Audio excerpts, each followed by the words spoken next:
Selamat datang di channel Alur Donghua. Sebelum menonton, silahkan subscribe, biar Mimin tambah semangat update-nya. Pada tingkat kekuatan Hanli saat ini, hampir tidak ada masalah dalam umat manusia yang dapat membuatnya bingung, jadi dia tidak terlalu khawatir dengan situasinya. Saya akan dengan senang hati menjelaskan semuanya kepada Anda, Saudara Han.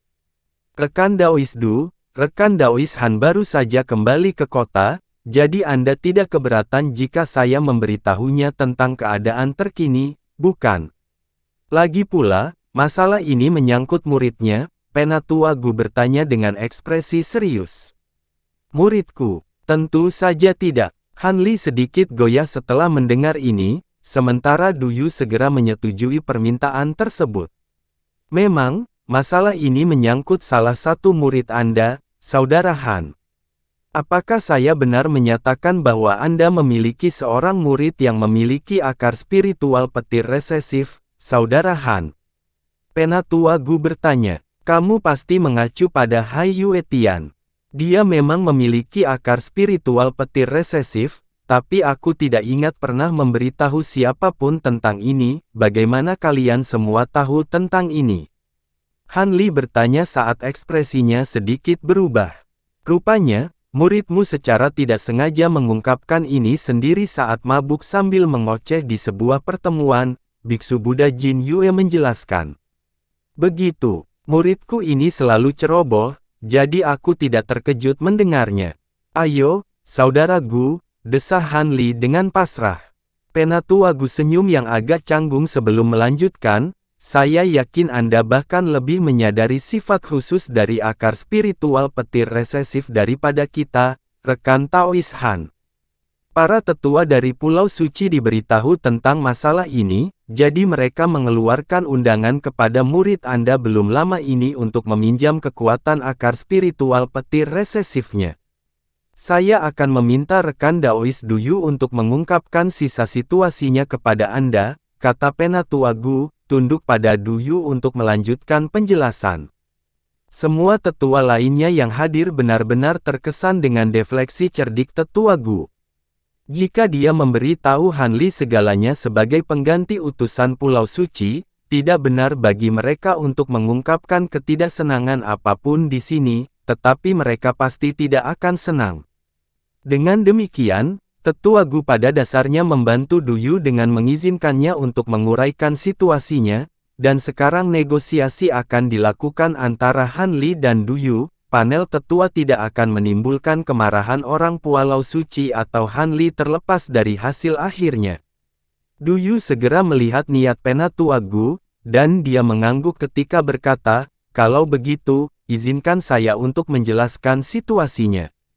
Akar spiritual petir resesif yang dimiliki oleh murid Saudara Han sangat penting bagi ras manusia dan iblis kita. Selain itu dari senior Mo Jianli dan senior Ao Xiao, tidak ada tahap Grand Ascension lainnya di antara dua ras kami, dan keduanya berada pada usia yang cukup lanjut, jadi kami tidak akan dapat mengandalkan mereka lebih lama lagi. Duyu berhenti sejenak di sini, dan ekspresi serius muncul di wajah semua orang setelah mendengar ini.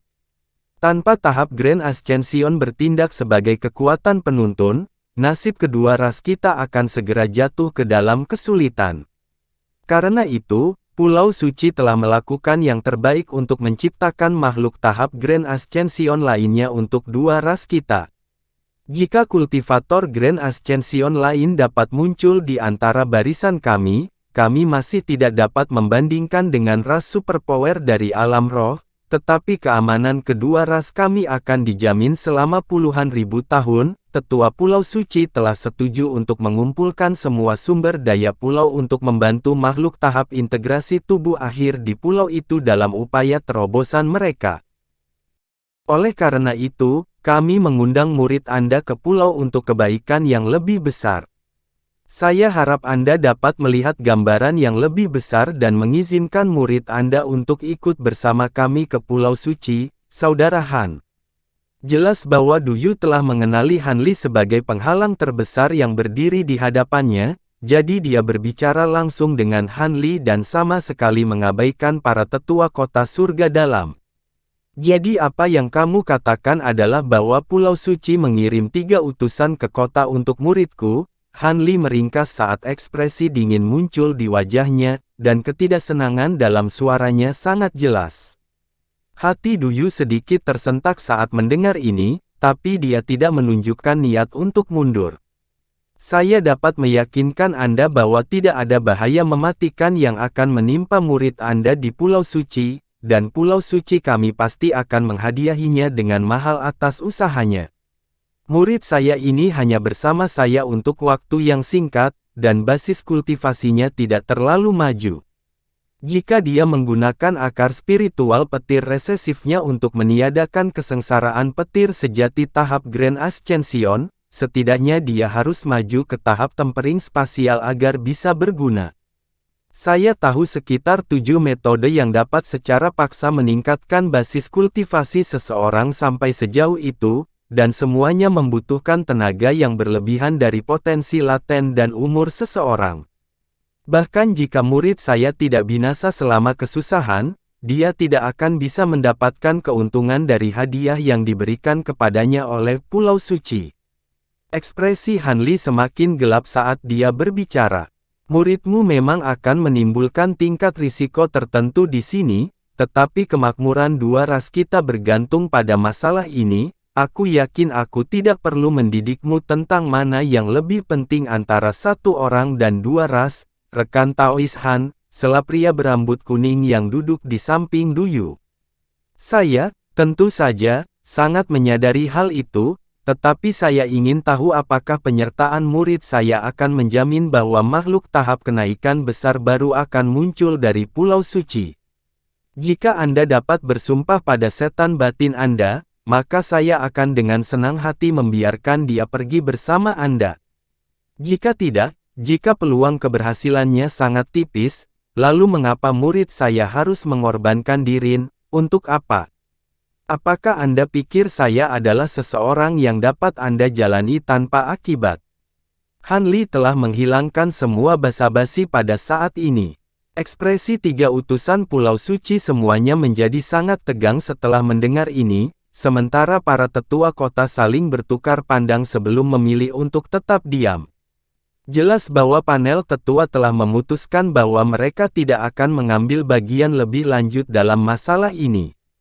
Kakak Han, aku pikir jika muridmu dapat meningkatkan kemungkinan munculnya tahap kenaikan besar baru di antara dua ras kita bahkan hanya dengan sepotong, maka itu bukan pengorbanan untuk apa-apa. Kamu tidak berencana untuk sepenuhnya mengabaikan perintah dari Pulau Suci dan keseluruhan dari dua ras kami, kan? Jika demikian, maka Anda mungkin harus menjawab para tetua Pulau Suci kami, ancam wanita mengerikan yang menemani Du Yu. Oh, apakah itu menjadi ancaman? Kalian bertiga terus-menerus berbicara tentang Pulau Suci dan dua ras kita, apakah kalian benar-benar berpikir kalian bertiga dapat mewakili dua ras kita? Aku belum berkultivasi selama itu. Tetapi jika Anda pikir Anda bisa membodohi saya dengan istilah yang begitu luas dan abstrak, maka Anda salah besar. Jika saya menyerahkan murid saya kepada Anda seperti ini, saya akan dilihat oleh semua orang sebagai master yang bahkan tidak bisa melindungi muridnya sendiri, balas Han Li dengan suara dingin. Wanita mengerikan itu segera mengamuk karena mendengar ini, tetapi Han Li mengangkat tangan untuk memotong apa yang akan dia katakan, dan melanjutkan, saya dapat memberitahu Anda sekarang bahwa kecuali Pulau Suci Anda 100% yakin bahwa mengorbankan murid saya, akan menghasilkan tahap Grand Ascension untuk dua ras kita, maka aku tidak akan membiarkan dia pergi bersamamu. Apakah kemacetan tahap kenaikan besar adalah lelucon bagimu, rekan Taois Han? Jika semudah itu untuk menghasilkan makhluk tahap kenaikan besar, maka akan ada jauh lebih banyak di dua ras kita saat ini. Kamu menjadi sangat tidak masuk akal di sini, Saudara Han. Du Yu juga kehabisan kesabaran saat ini. Kamu ingin aku mengorbankan muridku untuk percobaan, namun kamu memanggilku tidak masuk akal. Aku dapat melihat bahwa kamu adalah seorang kultivator yang cukup kuat, rekan Daois Du, kamu harus menjadi salah satu kandidat yang dipilih oleh Pulau Suci untuk terobosan tahap kenaikan, kan? Han Li bertanya dengan senyum dingin. Aku memang salah satu kandidat terpilih, apakah menurutmu aku tidak memenuhi standar, rekan Taois Han? Du Yu bertanya saat tatapan dingin melintas di matanya. Itu bukan hak saya untuk memutuskan. Namun, mengingat Anda melakukan segalanya untuk kebaikan yang lebih besar, apakah saya benar berasumsi bahwa Anda bersedia menawarkan semua harta dan pil Anda untuk membantu saya ketika saya mencoba terobosan tahap kenaikan? Jika Anda dapat dengan jujur mengatakan bahwa Anda bersedia melakukan itu, maka saya tidak punya apa-apa untuk dikatakan, jawab Han Li dengan sikap tanpa ekspresi. Pertanyaan ini jelas membuat Du Yu lengah, dan dia bimbang sejenak sebelum menjawab dengan canggung, saya khawatir saya tidak bisa melakukan itu, rekan Taois Han. Pil dan harta yang diberikan kepada saya untuk terobosan saya semua percobaan disiapkan oleh Pulau Suci, jadi saya tidak berhak memberikannya kepada orang lain. Sayang sekali. Melihatmu tidak mau berkorban untuk apa yang disebut kebaikan yang lebih besar, maka jangan pernah berpikir untuk mengorbankan muridku. Jika hanya itu yang ingin kamu diskusikan denganku, maka kamu dapat kembali ke Pulau Suci sekarang, kata Han Li dengan ekspresi mengejek saat dia melambaikan tangannya. Ekspresi wajah ketiga utusan itu semakin gelap setelah mendengar ini. Kakak Gu, Tuan Jin Yue, kalian berdua bersahabat dengan rekan Daois Han, bisakah kamu membujuknya? Jika aku tidak kembali ke Pulau Suci dengan murid rekan Daois Han, baik kotamu maupun aku tidak akan dapat menjawab para tetua, kata Du Yu dengan suara penuh arti. Penatua Gu mengutuk Du Yu secara internal karena melibatkannya dalam masalah ini lagi, dan setelah ragu-ragu lama, dia akhirnya berkata dengan senyum masam, ini bukan tempatku untuk mencampuri masalah ini. Bagaimana kalau kedua belah pihak terdiri sedikit? Apa maksudmu dengan itu, rekan Daois Gu? Du Yu bertanya dengan bingung. Tak satu pun dari kalian bersedia untuk mematuhi yang lain, jadi mengapa kalian masing-masing tidak sedikit berkompromi? Melihat rekan Daois Du bertekad untuk membawa murid saudara Han kembali ke Pulau Suci, lalu mengapa kalian tidak menemani mereka, saudara Han? Jika Anda merasa bahwa mereka melakukan sesuatu yang tidak pantas, maka Anda dapat segera campur tangan. Dengan kekuatan dan reputasi Anda, saya yakin para tetua Pulau Suci akan cenderung memperhatikan nasihat Anda, saudara Han, Penatua Gu melamar dengan hati-hati. Itu ide yang bagus, kamu bisa menemani kami ke Pulau Suci jika kamu ingin melakukannya, rekan Taois Han, Du Yu setuju setelah beberapa saat merenung. Tidak perlu untuk itu, mengingat saudara Gu ingin aku berkompromi, maka itulah yang akan kulakukan. Jika salah satu dari kalian bertiga utusan dapat menahan satu serangan dariku, maka aku akan membiarkanmu mengambil muridku. Jika tidak, hehe. Han Li terkekeh dingin. Apa, beraninya kau meremehkan kami seperti ini, rekan Taois Han? Bahkan dengan sifat tabah Du Yu, dia tidak bisa menahan amarahnya. Wanita mengerikan dan pria berambut kuning itu juga sangat marah mendengar ini. Apakah kamu tidak percaya padaku? Apakah kamu ingin aku juga mengucapkan sumpah iblis dalam diri? Han Li bertanya. Kemarahan Du Yu dengan cepat mereda, dan dia segera mulai mempertimbangkan dengan tepat apa yang ingin dilakukan Han Li di sini. Tidak perlu untuk itu, aku yakin kamu pria yang memegang kata-katamu, rekan Taois Han. Dia tentu saja tidak percaya bahwa Han Li melakukan ini sebagai kompromi, tetapi dia bahkan lebih tidak yakin bahwa mereka bertiga bahkan tidak akan mampu menahan satu serangan pun dari Han Li. Para tetua kota Deep Heaven juga bertukar pandangan bingung setelah mendengar ini. Mereka sadar bahwa Han Li sebenarnya adalah makhluk paling kuat di seluruh alam roh di bawah tahap kenaikan agung, tetapi mereka juga tidak percaya bahwa trio Duyu bahkan tidak akan mampu menahan satu serangan pun darinya. Penatua Gu dan Biksu Buddha Jin Yue dengan cepat saling bertukar pandang, dan saat yang pertama hendak mengatakan sesuatu, cahaya perak peri tiba-tiba mentransmisikan suaranya kepada mereka. Ekspresi Penatua Gu sedikit berubah setelah mendengar apa yang dia katakan, dan dia melirik sekilas ke arah Silver Moon, yang duduk di samping Han Li, dan memutuskan untuk tetap diam pada akhirnya. Sementara itu, Duyu menilai Han Li dengan ekspresi gelap, dan hanya setelah beberapa lama dia akhirnya menjawab, "Melihat kamu bersikeras menyelesaikan ini dengan kekerasan, maka aku akan menjadi orang yang menghadapi seranganmu. Aku ingin melihat bagaimana kamu berencana untuk mengalahkanku hanya dengan satu serangan."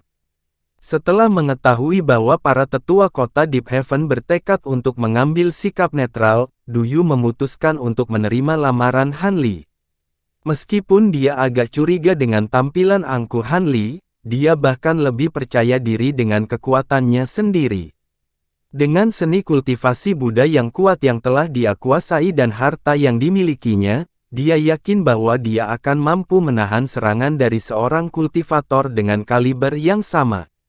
Pria berambut kuning dan wanita mengerikan itu jelas juga sangat percaya diri dengan kekuatan Duyu, dan mereka tidak keberatan dengan ini, tetapi mereka menunjukkan permusuhan yang lebih besar terhadap Han Li.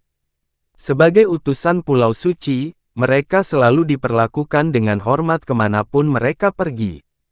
Kadang-kadang, mereka akan bertemu dengan beberapa kultivator integrasi tubuh yang agak dingin dan menyendiri, tetapi tidak ada yang pernah bermusuhan secara terbuka seperti yang dilakukan Han Li terhadap mereka.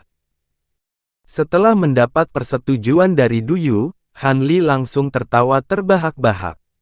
"Kamu orang yang lugas, rekan Daois Du. Aku akan menunggumu di ruang sparring di lantai bawah." Begitu suaranya menghilang, Han Li berdiri, lalu menghilang ke udara tipis di tengah ledakan fluktuasi spasial, hanya menyisakan tawanya yang masih bergema di seluruh aula.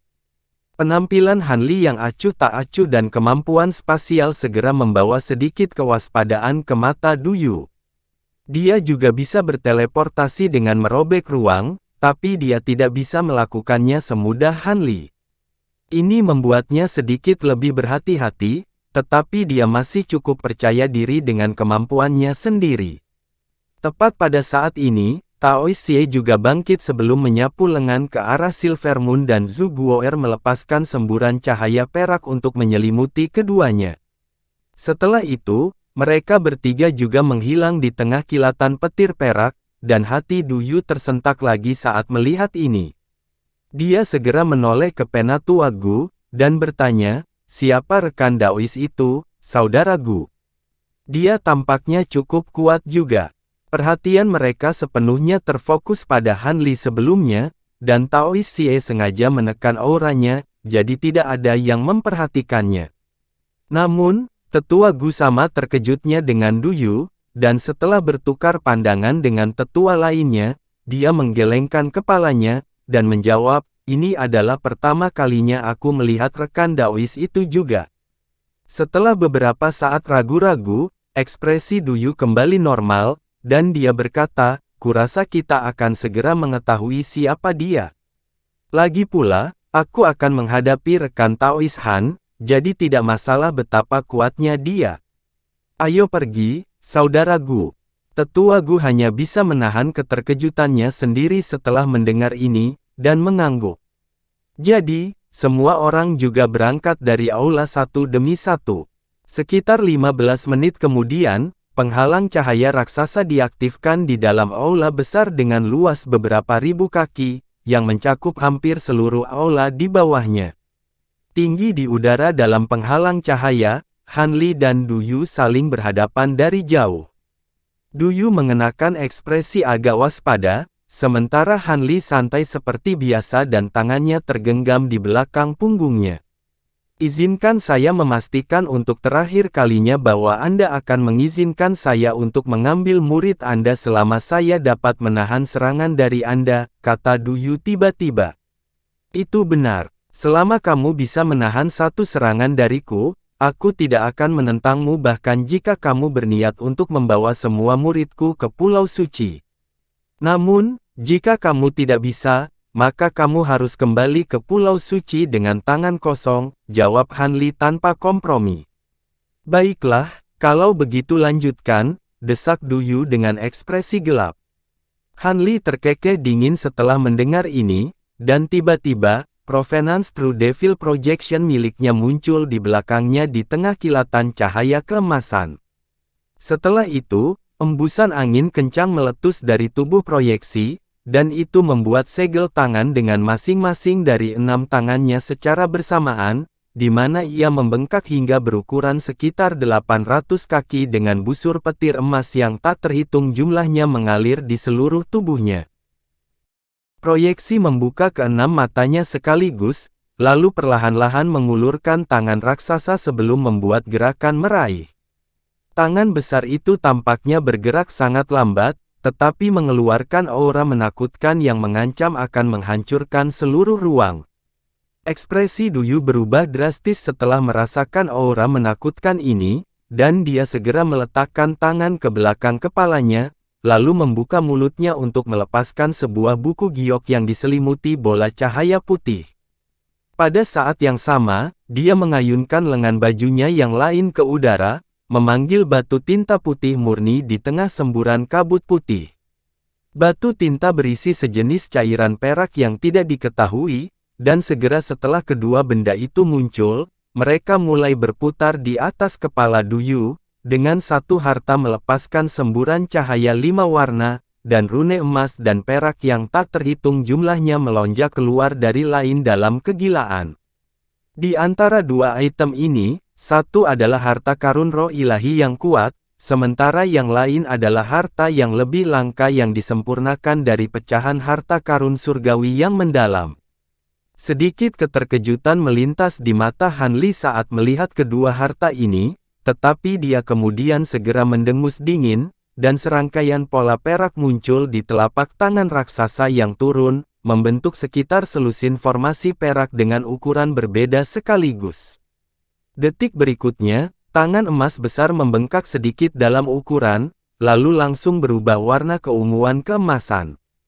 Tekanan spiritual yang dilepaskannya segera menjadi 4 kali lebih kuat, dan terus turun dengan kekuatan yang mencengangkan. Di hadapan ledakan tekanan spiritual yang mengerikan ini, Du Yu sedikit bergidik dan mengambil beberapa langkah mundur tanpa sadar, diikuti dengan sedikit ketakutan muncul di matanya. Meskipun dia berada di puncak tahap integrasi tubuh akhir, dia merasa ledakan tekanan spiritual ini dapat menghancurkannya menjadi bubur dalam sekejap. Tidak, ini jelas bukan kekuatan tahap integrasi tubuh terlambat, hanya makhluk tahap kenaikan besar yang bisa melepaskan kekuatan menakutkan seperti itu. Du Yu hampir seketika menyadari dengan tepat apa yang telah dia lakukan, dan dia segera mencoba meminta bantuan, tetapi tekanan spiritual yang menakutkan yang membebani dirinya mencegahnya untuk dapat mengucapkan satu suara pun.